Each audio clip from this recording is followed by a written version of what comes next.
What's up, everybody? My name's Trennon, and welcome to the Trennon and Ryan Sports Show.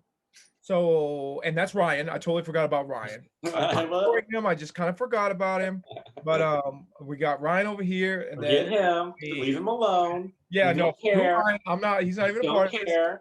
He's in that other square, but he's unimportant. But on a serious note, not too serious. Before we start today's episode, I didn't even tell Ryan about this beforehand, but we're gonna have a quick channel update. I'm gonna record a video and just place it in front of this. So if you already watched that, so now we've got this. You're kind of here for the regular episode. So I just wanted to keep everybody informed on what was going on. It's gonna be like 4 or 5 minutes, so it's gonna add to the length of the episode a little bit, but it won't be too bad. Now that everything's over, kind of like I explained in the video prior. So I just continue to like, follow, subscribe. As for Ryan, I'll give you a little hint on what the video is going to be about or what the video is about. I'm basically kicking you off the show since this is your last episode. Woo! Congrats, we did it. No, that's not it. But just like, so one thing I keep on asking: like, comment, subscribe, all that crap. So really, what I want you to do this week is turn on your notifications on YouTube, Spotify, whatever. And then, so every time that we post an episode, which is, as I've noticed and noted in the description recently, is whenever I feel like it, apparently, because I've done changed the schedule like 40 times in the past 2 weeks. So whenever I feel like posting video, I'm going to post a video. So that's kind of how it's been recently. I'm going to try to stick to more of a schedule read. So turn on your notifications so my crazy sporadic ways won't inhibit you from watching the actual or responding to the episode. So I really appreciate it. Ryan, let's talk about some spring games. Alrighty. Well, starting off, we had one of my favorite teams, University of Oklahoma, had their spring game. Oklahoma. It was a little different format. It really wasn't a game. It was really just a offense defense scrimmage drill, I guess. Um, so the way it happened was it's 2 quarters. That's it, just 2 quarters. And the game started with the defense up 21 points. So it was Right. 21-0 at the start of the game. And then the first team offense will play against the second team defense, and the first team defense will play the second team offense. And they just kept going back and forth. That's kind of how it was set up. A little bit different. I know I think South Carolina did something like that too, but we'll get into that later. It was a really good game. The defense played really well in the first quarter or the first half, which however you want to look at it. They really just managed the game and they held Oklahoma's offense in check. Nice. Started out, Billy Bowman also was a really good producer on the defense, and we'll talk about him in a little bit. But yeah, I mean, the offense started a little slow. They got a couple field goals, no touchdowns in the first half quarter. I don't know. I'm gonna call it half. It's a half. I'm gonna call it a half. Right. They had one punt. They had a fourth down stop by the defense. Okay. They had a turnover when one of our true freshman wide receivers fumbled the ball. And then we had a couple good pass disruptions from our secondary. Kendall Daniels, most notably, he stopped a touchdown with one of those. But in the second half, the Oklahoma offense really picked up. And honestly, it wasn't who we thought it would be picking up the slack. Spencer Rattler had a decent game, but he didn't have a great game. He didn't have any touchdowns. He threw for, I believe, 116 yards, no touchdowns. Kind of the star was our true freshman true freshman quarterback, Caleb Williams. This is his first year, former 5-star, #1 overall quarterback recruit. He came in, he threw for 1 touchdown and 99 yards. So he kind of sparked everything. Looks like he's going to be the backup behind Spencer. But they really started picking it up. Jaden Hazelwood, who's going to be one of our top receivers, now he's come back from injury, had a really awesome one-handed grab. If you haven't seen it, I would highly recommend looking it up. It's probably all over the Oklahoma social media sites. Then Caleb Williams threw a touchdown to Kevin Sumlin's son, former Texas A&M head coach Kevin Sumlin's son, Jackson Sumlin, who's on the team. So that's kind of what got the offense started. Rattler then had a big 44-yard play to Mario Williams, the guy who fumbled the ball in the first half. That only went for a field goal. And then our running game started kind of shining. I really expected to see a whole lot from Kennedy Brooks, who was Oklahoma's starter over Trey Sermon, I might add, a couple of years ago, but he opted out of last year because of COVID, and but he didn't really factor. Instead, Tennessee transfer Eric Gray came in. He really played well. He didn't have a whole lot of runs, as we've kind of seen. He had some catches out of the backfield, but he had a really amazing run. It was a 19-yard run for a touchdown.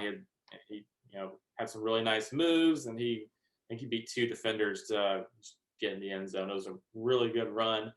And then kind of a walk-on guy, Jaden Knowles, finished off the game with a 1-yard touchdown at the very end to win the game for the offense, 30-29. The defense did have a garbage time safety, but it wasn't enough to win the game. And then so kind of the star producer of the game was the walk-on Jaden Knowles. He had 3 rushes for 31 yards, 7 catches for 79 yards, and a touchdown. So I'm not even sure if we're probably going to hear from him at all this season, but worth noting, he did well. And for the quarterback, Spencer Rattler, as I said, had 116 yards. Caleb Williams had 99 yards and 1 touchdown. And then we had 2 backup quarterbacks. Ben Harris had 42 yards. And then Penn State transfer, Micah Bowens had 28 yards. And a really good run that set the final touchdown. But one thing I wanted to note is, a lot of people are kind of looking at Oklahoma and saying, hey, this team has a shot at national championship this year. And we know in the past that Oklahoma's defense sucks. They're garbage. But I saw a stat, and I wanted to talk with Trennon about this a little bit. In 2018, Oklahoma made the playoff, but their defense was ranked 115th in the nation, which is awful. The very next year, 2019, they also made the playoff, but their defense was much improved. It was Alex Grinch's, our current defensive coordinator's first year. They improved to 38th in the country. Still not good. Not good enough. But then last year, Alex Grinch's second year, they got the 29th best defense. And they were third in turnovers in the nation. So Trennon, going into this third year, what do you think could happen if Oklahoma produces a good defense? Well, because they showed out in that first half. They showed out in the first half. Wasn't the game just one half? It was 2 quarters. I'm calling it. Oh, you mean the first quarter? First quarter. The offense scored 31 points in 2 quarters, Ryan. That's bad. I mean, technically it's 1 quarter, but that's even worse. That's even worse. You should just be quiet. I don't know. I think Oklahoma. Here's what I actually think. Okay. I don't know about Oklahoma's defense. They're a little suspect. They've always been a little suspect. I don't know why. Yeah. You feel like Oklahoma should be able to recruit some good talent. And I feel like Alex Grinch, that's y'all defense coordinator, right? Yeah. I always thought he was good at if he can take he came from Washington State, right? Came from Washington State, then went to Ohio State, and then came here. If you can do anything at Washington State, you got to be somewhat decent. Yeah. So who knows? But I think Oklahoma's strong suit, once again, will come from the offensive side of the ball. And I feel like wide receiver, I don't know a lot of the wide receivers. Who would you say had the best game to walk on? Oh, that was a running back. Was that a running back or a? I think he was a running back, but he was catching balls out the outfield. Back okay, that's what all the sevens right. Anyway, your wide receivers are deep. Mike Woods, a previous Arkansas guy, we talked about that before. Yep, he just transferred. Yeah. Spencer Rattler, probably the starter. I think he's going to be really good. He was good last year. And I feel like your running backs are going to be good. If your walk-ons producing that many yards out of the backfield, first of all, we all know that, Lincoln Riley likes to run that RPO kind of style offense. So I think it would with Rattler being able to scramble and throw very well, it looks like he's going to have great targets to throw to. How's the offensive line looking? Really good. Top. I'm not trying to say I think the Big 12 will have some competition this year. Yeah. I do think that for sure. I don't think it's going to be like just Oklahoma running train on everybody. But I do think that at the end of the day, Oklahoma and Georgia will once again be there. I could see maybe a Clemson not making it this year, or it's hard to say right now who at the top. Maybe Ohio State, Alabama, Oklahoma, Clemson. I mean Oklahoma, Georgia. I could definitely see that in a weird world. But I'm just like overall, I think Oklahoma. I think they're the best team in the Big 12. Yeah. After reading what you wrote about Texas and all that, Iowa State, I just don't know if they can perform on the big stage. Now they might. And I think this is just all assumption. I don't know what's going to happen. But I do know for a fact that I think this is what I think. I think Oklahoma has the best shot of actually being an overall great team with Spencer Rattler being a good quarterback, just not spectacularly talented. I feel like now there's a whole good team around it. Does that make any sense? Yeah. That makes sense.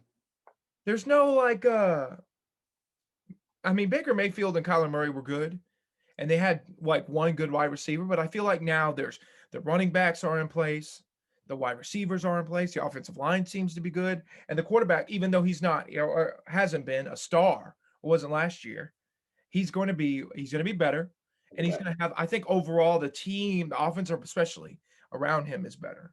They just got to make sure. Like if you look back at the Oklahoma versus Alabama game when Oklahoma was in the college football playoff, Yeah. the Kurt second Cobb. half, if Oklahoma had played in the second half like they did in the first half, they would have beat them. Yep. But they didn't. So you got to put a full game together. You can't have this second half comeback. I mean, they almost did it against Georgia a couple of years ago. And, so I think overall, you look at the whole situation, I think this is probably Oklahoma's best overall team, Yeah. especially hearing you talk about them. That's So kind of what I've kind of what I noticed don't is you know. have your tier one teams, Clemson, Bama, Ohio State. All right. Then you have your tier two teams. And the way I see it, the tier one teams, they're in the national championship conversation every single year. You know, Right. Clemson, Alabama, and Ohio State lost their biggest stars, and they're still national championship contenders. We already know that.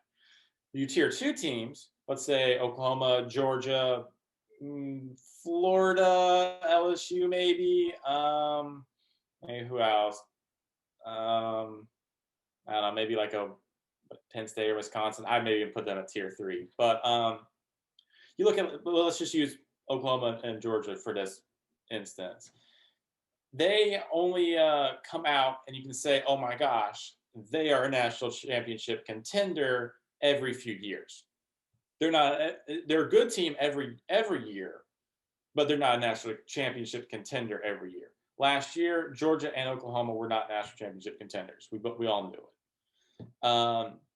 However, and what's really weird is I think Oklahoma and Georgia are on the same cycle. The last time that both of those two teams were national championship contenders is when they played in the playoffs, and Georgia won and went to the national championship, I think.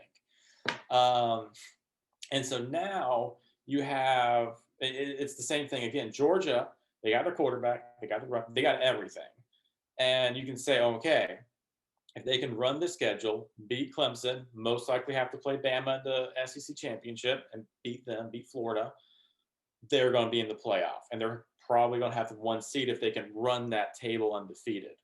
They will have the one seed if they run that table undefeated.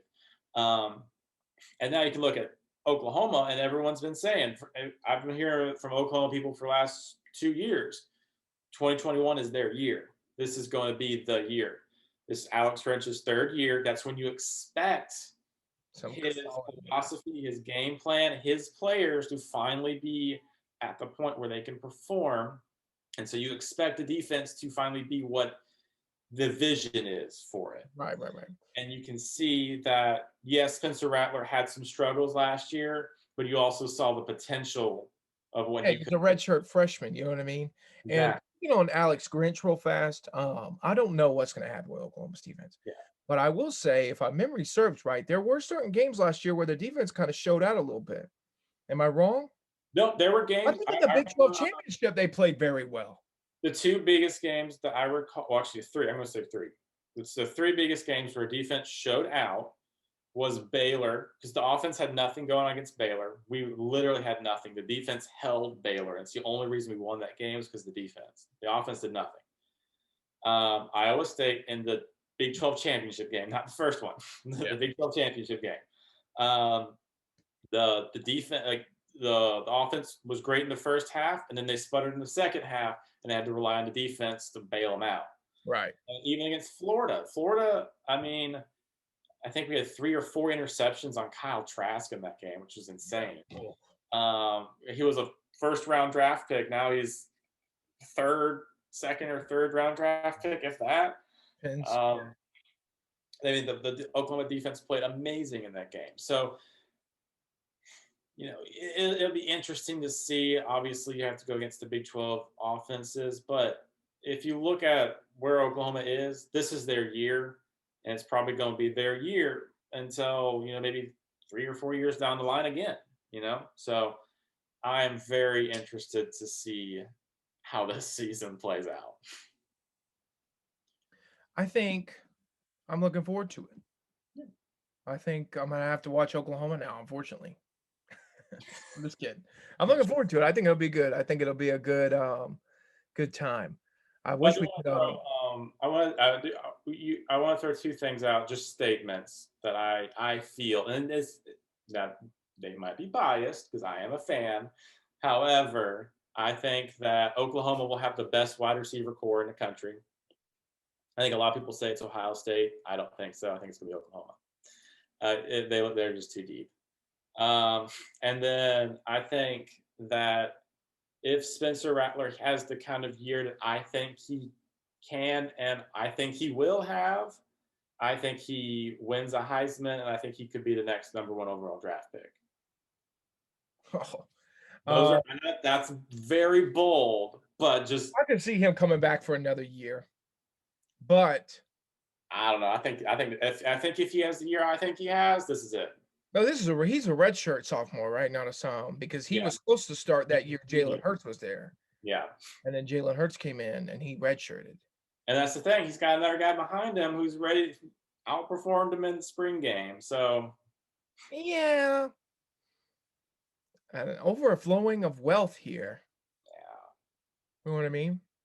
But it's going to be interesting. I think if he has the kind of season I think he's going to have with the targets around him, the offensive line, the run game, the defense, I think he's going to win a Heisman. I think he's going to be a number 1 overall draft pick. I mean, he's got it all.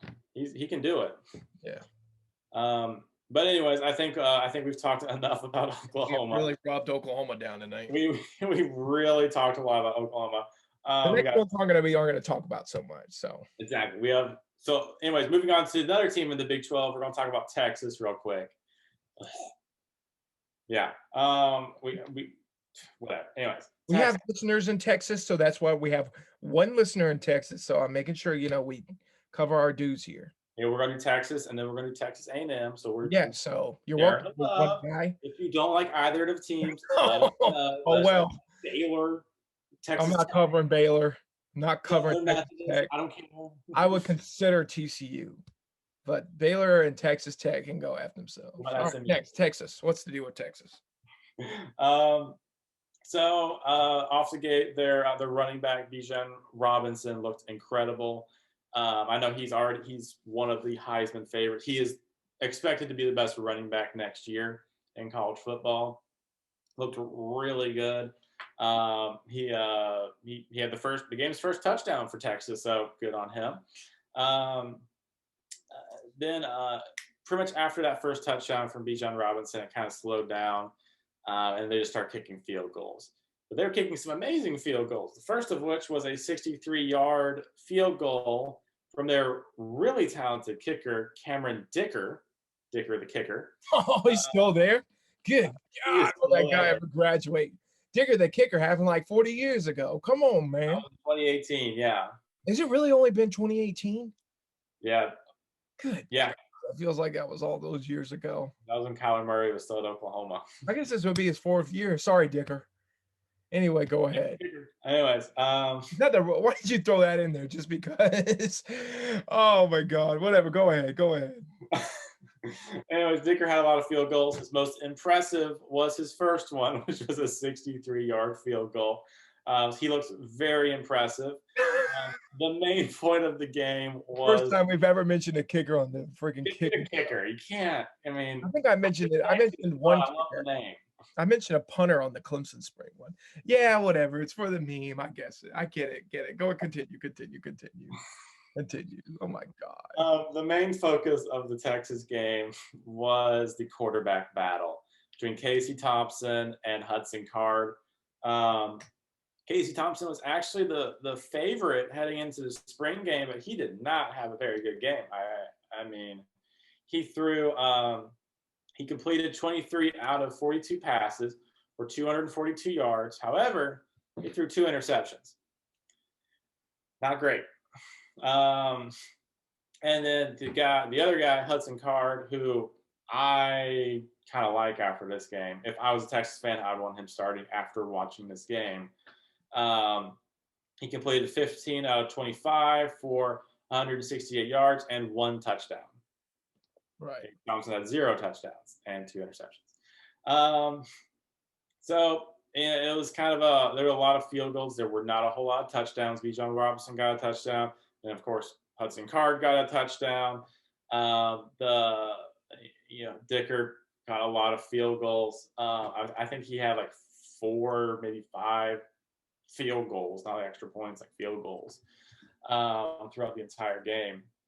Texas defense, the defensive line actually looked really good. They got a lot of pressure on both quarterbacks throughout the game.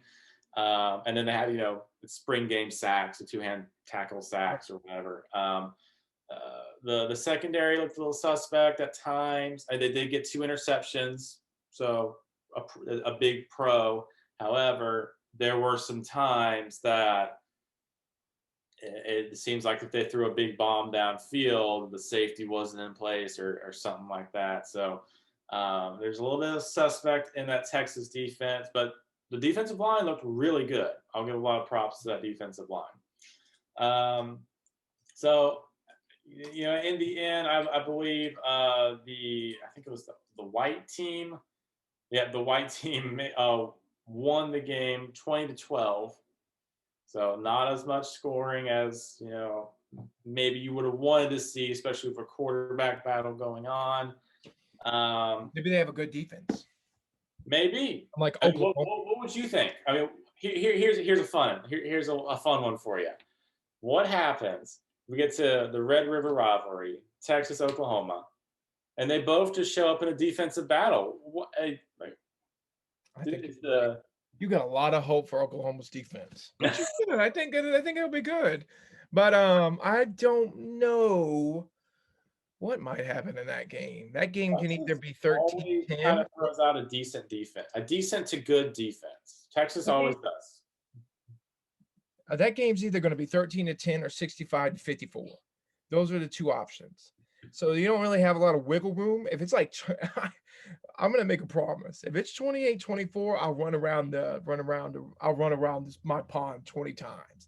You know what I mean? Like, there's just no way. But I don't know. Maybe. I mean, it's hard to say about Texas because they're losing a pretty veteran quarterback who's been there for 1,000 years. And what's his face? Sam Ehlinger. Yeah. He was there since I was in high school. And I've been out of high school now 6 years. So, been a long time. So, I mean, I don't know if he's actually been there that long. It feels like it though. But anyway, so I think I wouldn't call it a rebuild. I think that's too far of a stretch. But I definitely think they're 1 or 2 years out from really competing with Oklahoma consistently. Does that Yeah, make any sense? I think it makes sense. I mean, obviously, See, the big change is the entire coaching staff is different. Um, pretty big change. Pretty big change. I But think they didn't really Sarkisian fire Herman because they had a bad team. They kind of fired him performance. because he wasn't like Texas good. You Yeah. know what I mean? Texas. Like Texas always recruits well, and most of the time they recruit better than Oklahoma consistently because they're Texas.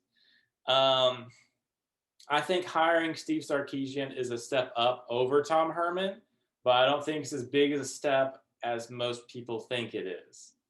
If you really look at it, they're both just offensive coordinators who, I mean, granted, very good offensive coordinators who have won national championships for their respective teams. Tom Herman won national championships with Ohio State in 2014 as the offensive coordinator.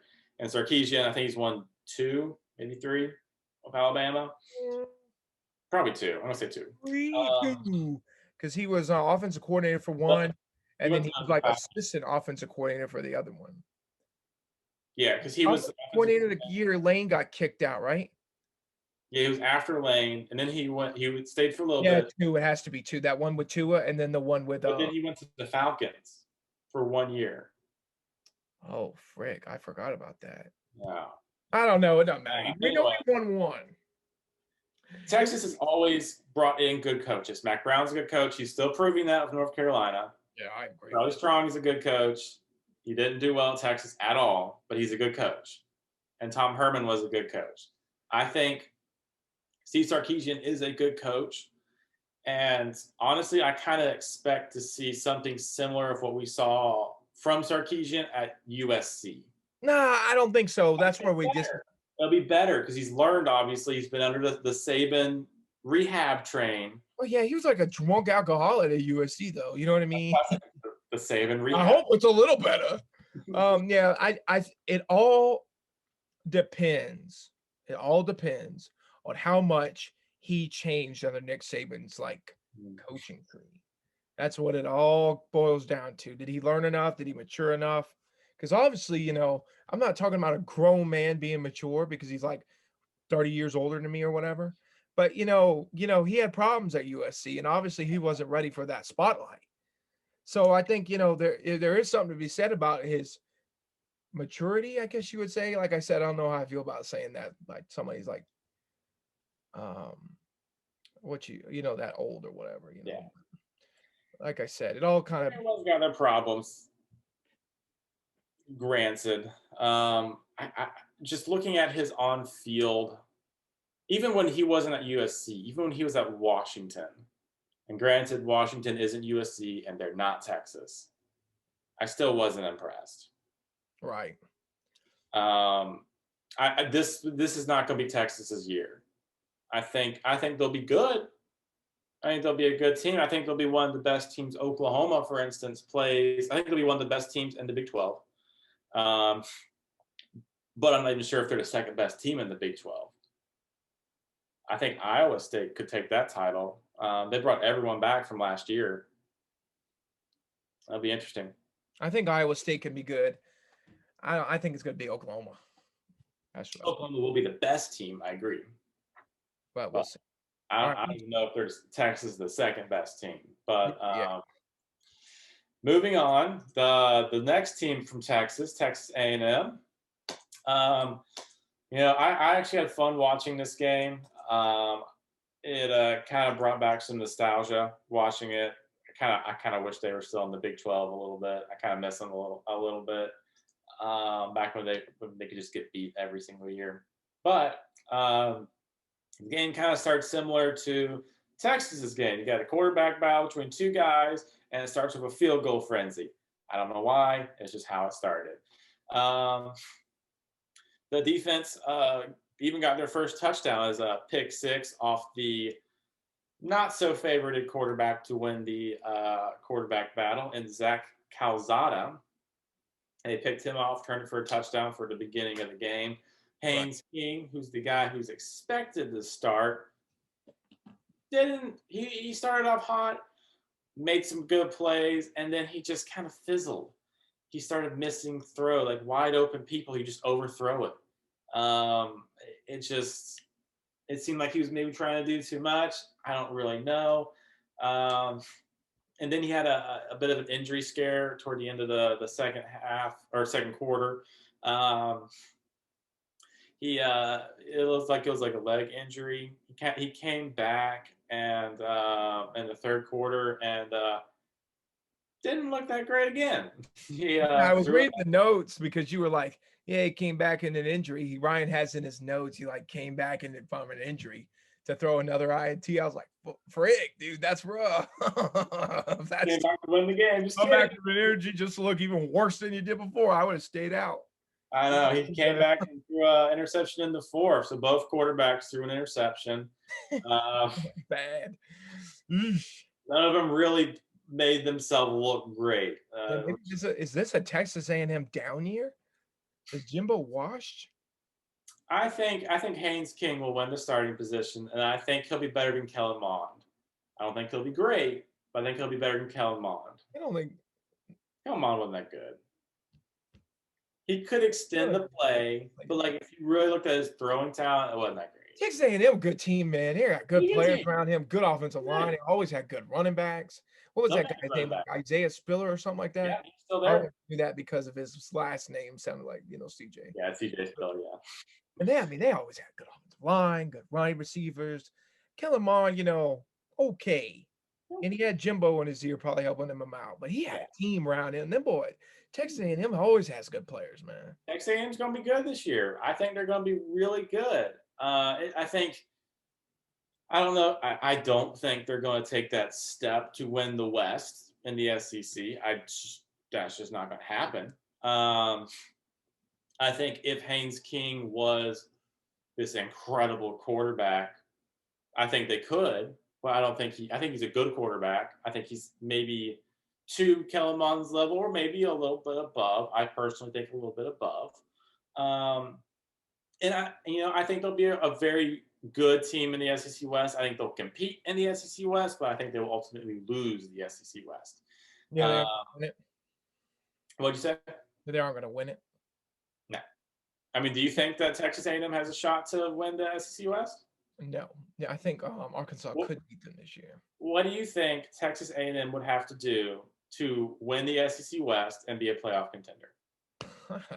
Have a better quarterback. Fair. They're in a good year though. There's no. But they had Johnny Manziel and still didn't win. There's only one quarterback coming back. I mean, LSU's quarterbacks, they stink.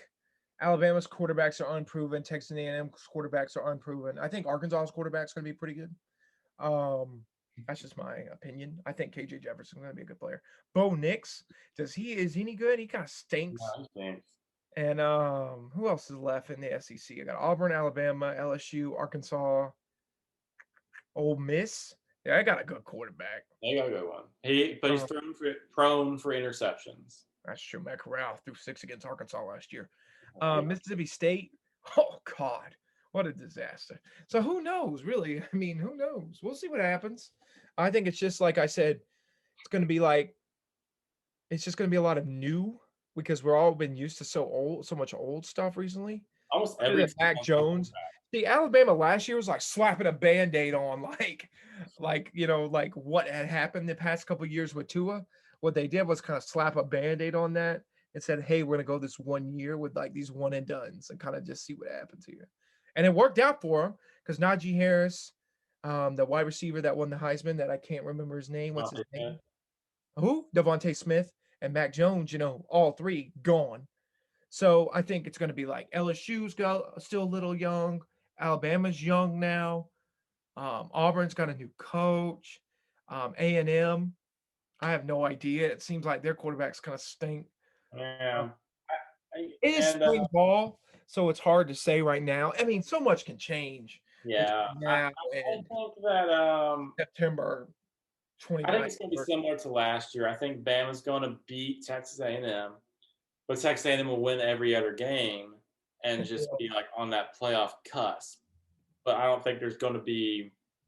Trying to look and see what you think they start September the 3rd. But they're going to start. They're either going to start the 28th of August or the 4th of September. So whenever that happens, a lot can happen between now and then. But the Maroon team beat the I don't even remember what the other team's color was. They beat the other It team. has to be white, right? I guess the Maroon team beat the White team 23-6. King did have a slightly better game than Calzada. He threw for 211 yards, 1 touchdown, 1 interception.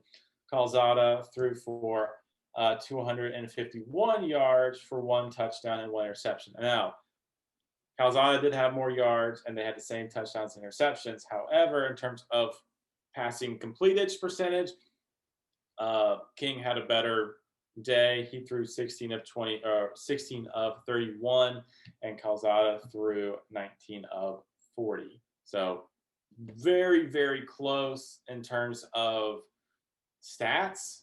However, just eye test and watching the field, Haynes King slightly better.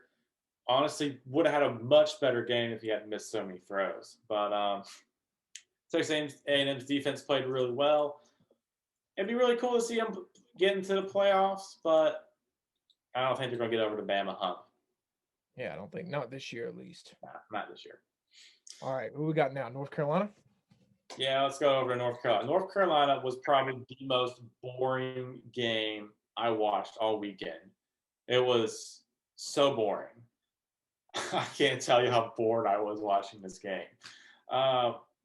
North Carolina won 14-12.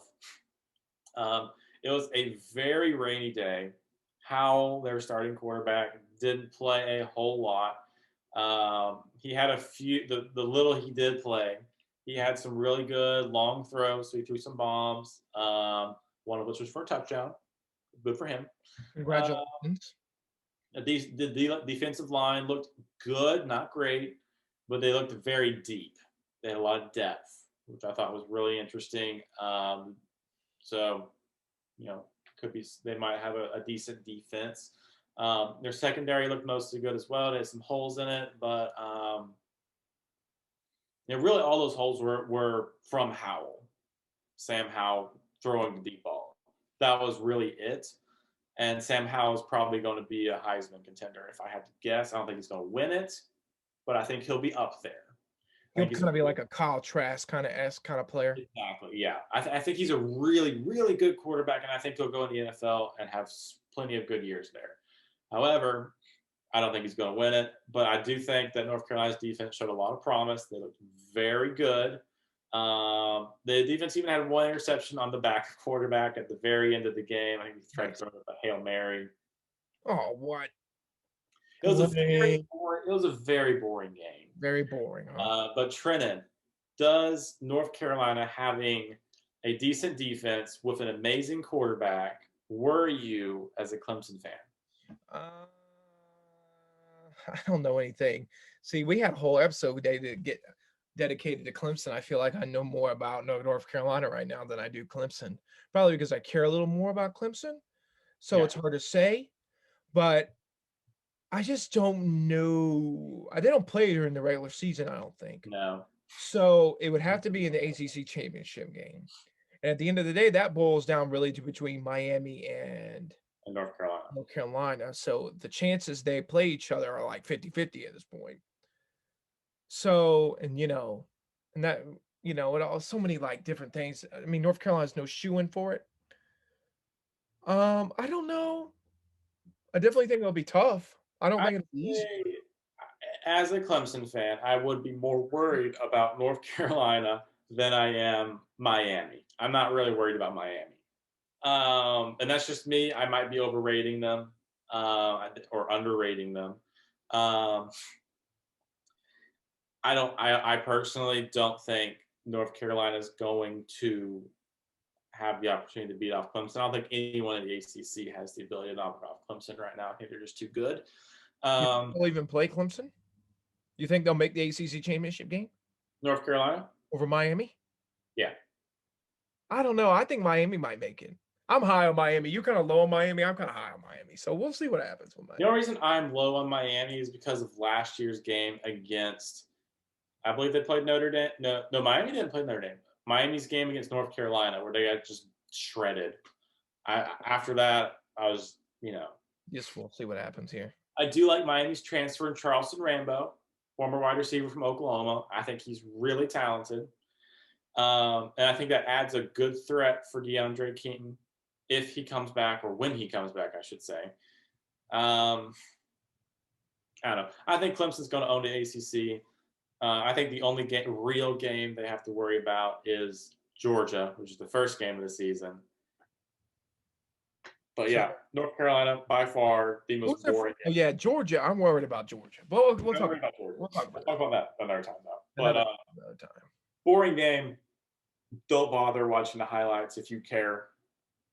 I don't think anyone does, but anyways. So we'll see. Moving on.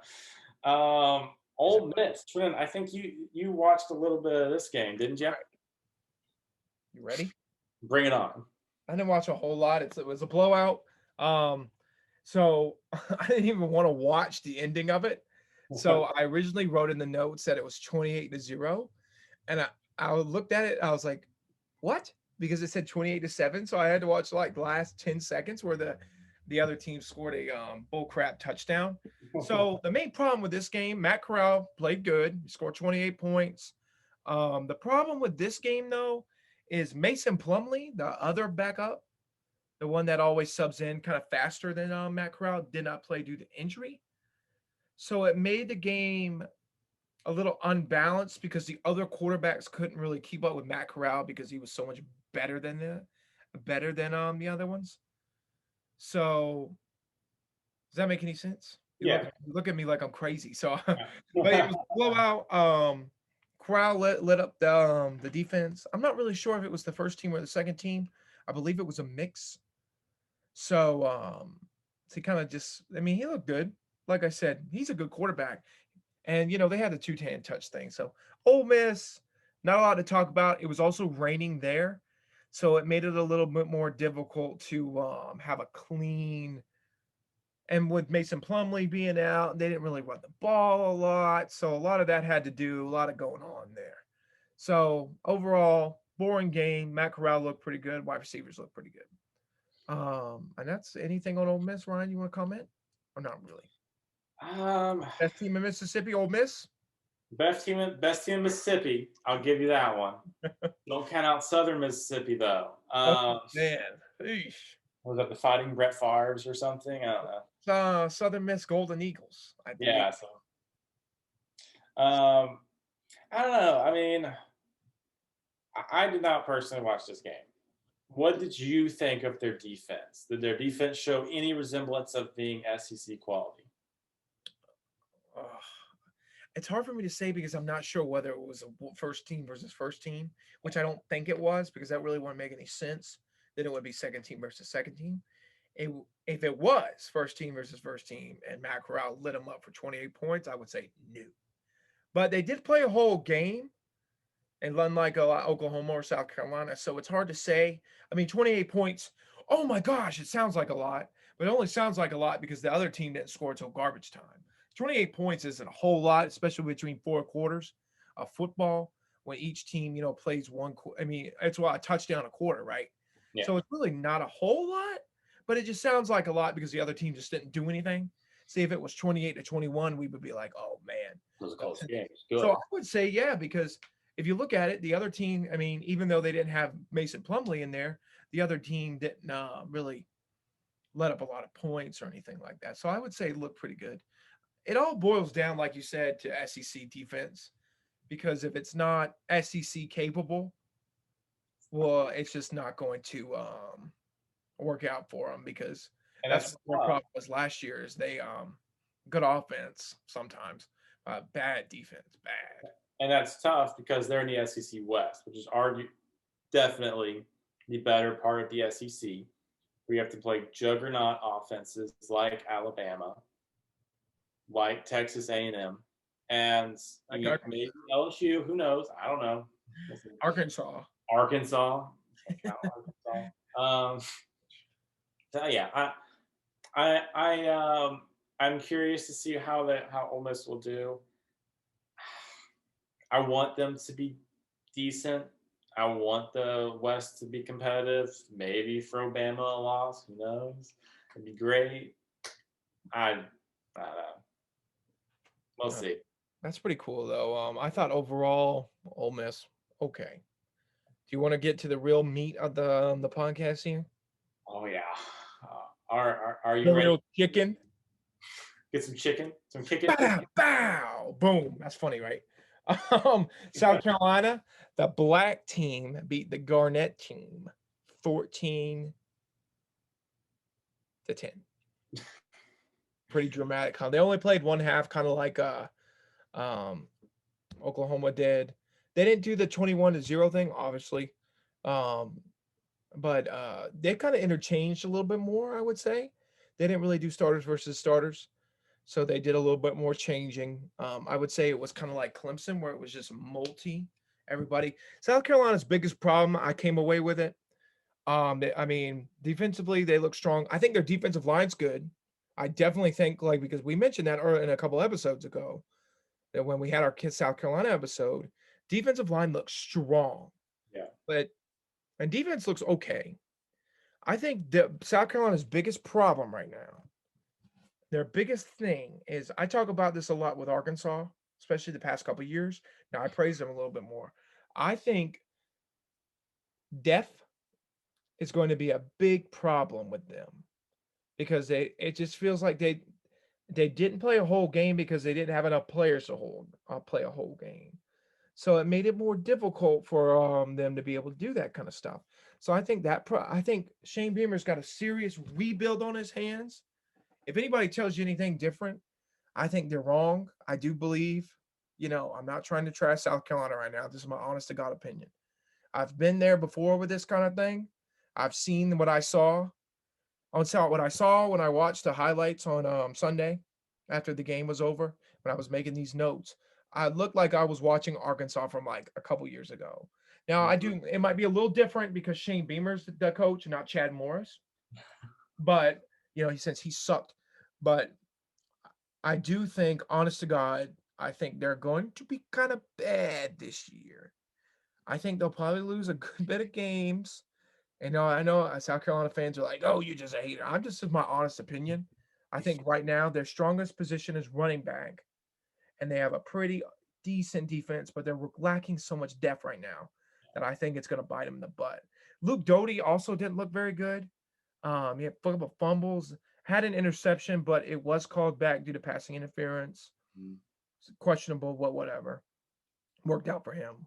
So, and then they scored a rushing touchdown. So I think their running game, their defense are going to be the things to look out for. I think Luke Doty's going to be good. I don't know if he'll be great this year. I don't even know if he'll be good this year, but he'll definitely be there. You know what I mean?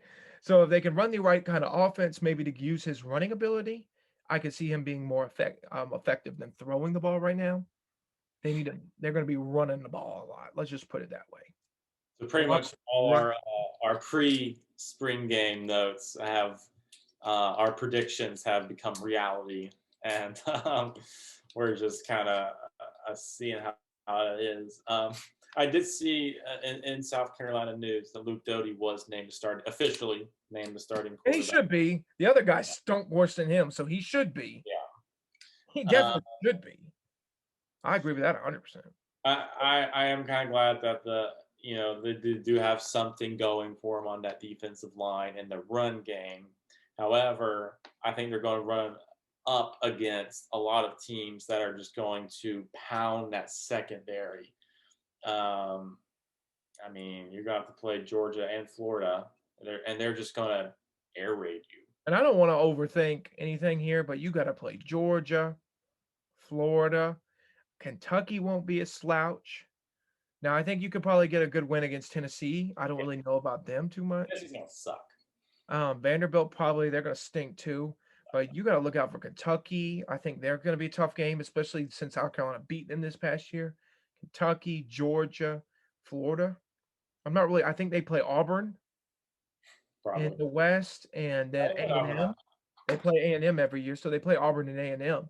So that's two games right there that it's going to be tough because you got Bo Nix, and then Texas A&M, whether they got a good quarterback or not, it's going to throw the ball down your throat. So I do think, you're dealing with a lot in South Carolina right now. Like I said, I think depth's the biggest thing right now for them. Yeah. So looking at this, I just pulled up their schedule real quick. They play at Georgia. Don't suck. Um, Between the hedges. they got Kentucky at home. I think they can beat Kentucky. I really do. They play Tennessee. They'll crush Tennessee. No worry. They play at Tennessee. They play Ryan's not high on Tennessee, guys. I think they're going to be the worst team in the SEC. Vanderbilt's going to be the worst. Come on now. Maybe Mississippi State. The big games to watch out for is they're going to play at Georgia, at Texas A&M, at Missouri, and then they have Florida, Auburn, and Clemson at home. I think they could lose to Missouri, definitely. Missouri got a good passing game. Missouri, they'll never be talked about that much. That's just the way it is. That's the way it should be. But they're kind of just that a gnat of a team that's just there, and they're probably going to beat you. Yeah. Especially teams like now, they're going to get, when they play Georgia or Florida, Missouri, they're going to get crap beat out of them. I think they can beat Auburn too. No, I don't think so. No. Auburn is not that good. They got Bo Nix, though. I just don't think so. Bo Nix stinks. And Auburn's going to be mad after last year because they lost. What has Bo Nix ever done besides beat Bama? And that really wasn't even his win. I think it's just his name more than anything else, probably, to be honest. Isn't Bo Nix and he plays for an Alabama team? Yeah, probably so. He was so hyped up as a freshman. Maybe he just had a sophomore slump last year. You don't know. He wasn't that good in his first year either. Flip the stats. Let's look at No, you don't have to. No, you don't have to. You don't have to. We can move along. Spring game eventually. Okay, just kidding. Yeah. All right. So his first year, he had 2,500 yards, 16 touchdowns, 6 interceptions. Probably for a true freshman, that's pretty decent. I'll give him that. 16 touchdowns, 6 interceptions? Yeah. That's not too bad. His second season. Well, he did have Chad Morris as his offensive coordinator. And as you know, I'm not a big Chad Morris fan. Well, when Clemson had Chad Morris as offensive coordinator, Taj Boyd looked like... That was before he sucked. So it's hard to say. So his second year, 2,400 yards, 12 touchdowns, 7 picks. How many picks? 7. How many touchdowns? 12. And they had Chad Morris. And he had 7 touchdowns. I'm not an Auburn fan now. I think Auburn screwed Arkansas at the end of last year's game. Don't get me wrong. That's what I think. But I'm not a fan of, I don't think they're as bad as you make them out to be. Maybe not, but I don't think. I think Arkansas can beat them. Yes. Because Bo Nix sucks. But, I don't know. I'm not high on the South Carolina team. I think they're going to be kind of bad. So it's the final thing I want to say in the spring game category before we move on to the next little part, and this isn't even in our notes, but I just wanted to throw it out because I thought it was hilarious. The Washington State spring game was an absolute offensive masterpiece. There's no defense whatsoever, none. The game ended with the gray team winning 71 over the Crimson team, who scored 37. What do they do? How do you walk into your defense? What do you say? It's like, man, that sucked. I don't even know how you got. My argument would be if you let me sack the quarterback, it would have been a different situation. But even then, all you have to do is touch him. Maybe that'd be a poor excuse. Scrap that and ignore that. There's no, 70. Right on Washington State defense guy. That's just awful. I just thought that was a hilarious stat. Oh, I knew they had a bad defense. That's just terrible. The stat, and I was like, that's bad. That is bad. That's bad. That's bad. All right. So that wraps up the spring game stuff. Great little stat. I think that was a good coverage of some of the more teams that I think people care about that we're covering here. I just want to go through 2 little things quick, and then it'll be in the end of the episode. We got SEC Mike on Twitter came out with some SEC power rankings post-spring. I say him because these are the only ones I found. I don't think anybody else did this, so I'm going to read them off real fast. I only like them because Arkansas is ranked high, so that's why I'm mentioning it. We got Georgia at number 1, Alabama at number 2, LSU at number 3, A&M at 4, Florida at 5, Arkansas at 6. Woo pig. Kentucky at 7, 8 is Ole Miss. I don't know about that. I thought Ole Miss looked pretty decent. Auburn's 9, Tennessee's 10, Mississippi State's 11. I think that's high for Mississippi State. 12 is Missouri. South Carolina's 13th. I think that's fair from like I said, South Carolina people who watch this, I'm not dogging y'all. This is just reality right now. You're going to have Gabe Beamer like 3 years to get this crap, to get shit back on the road. You know what I mean? Ship. I said ship. Ship back on the road. Ship. SHIP. Ship. Not the other one. Can you use that in a sentence? Huh? Can you use that in a sentence? The ship went down the lake. Okay. I don't know. The ship went in. Anyway. yeah, whatever. South Carolina 13, Vanderbilt 14. Vanderbilt deserves to be razzed. They're going to be worst team in the SEC. I'm looking at these rankings. Georgia over Bama. No. I agree with that. Georgia's got more experience quarterback. No, not until Georgia's got more experienced quarterback. He's better. What do you mean? Bryce Young is incredible. More experienced. Oh. You understand what I'm saying? JT Daniels got 3 years. The 2018 national championship with a less experienced quarterback. Oh, whatever. I don't hear that crap. Your experience. Whatever. Over Texas A&M. No, come on. Is he Trevor Lawrence good? Is he God's chosen son good? Is that what you're comparing him to? Up there. Oh, I just don't agree with that. I just don't. Here, we'll talk after the show, and the next show. No, we will not. We will not. Anyway, those are the SEC rankings. Like I said, I just want to wrap the show up real fast. So we've been here long enough talking about this stuff. So, Arkansas beat South Carolina in a baseball game. Now my bias will completely come out. Before I was being serious. Now I'm not. South Carolina sucks. They can suck my fat nuts. I'm so happy we beat them. Arkansas usually has this thing about choking against South Carolina. Not this year. F you, South Carolina fans. You can suck my fat nuts. Arkansas beat South Carolina, beat them in the first game, lost them in the second game, whatever. It was a doubleheader. It was rigged. South Carolina rigged the games. And the last game we won, of course. South Carolina fans, very nasty. You can trust what I say, South Carolina fans, before. This is completely like bias is coming fully out here. I'm chanting Oompa Loompa to one of our players. He then proceeded to hit a home run, 2-run homer, and put the bat in front of South Carolina's fans, and he crapped on their faces. So that's what you get, South Carolina fans. You stink. You SOBs. I do not like you. Well, everything I said previously, I meant sincerely. But it wasn't from a place of bias. It was a football person. So this is a complete fan. I hate you. And I'm so happy. I am so happy. You don't understand, South Carolina fans. I am so happy.